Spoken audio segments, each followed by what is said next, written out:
Hello guys. Ito na po, nagsisimula na naman ng ating gawain. Gabion wire para Huli talaga, Balbon. sa ilog. Lalagyan ngayon bukas ng bato guys. Ganito lang ang aming trabaho dito guys. Mahirap, mainit, pero okay naman kasi itong guys ang aming natapos dito po sa Bulalakaw, Mindoro.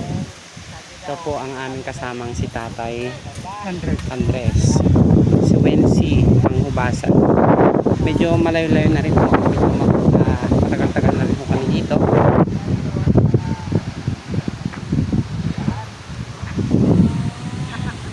Yun guys, maging ganyan siya, ma-flat siya guys, tapos paakyat pataas pa yun to guys.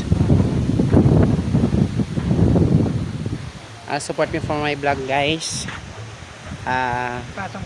Tomorrow again.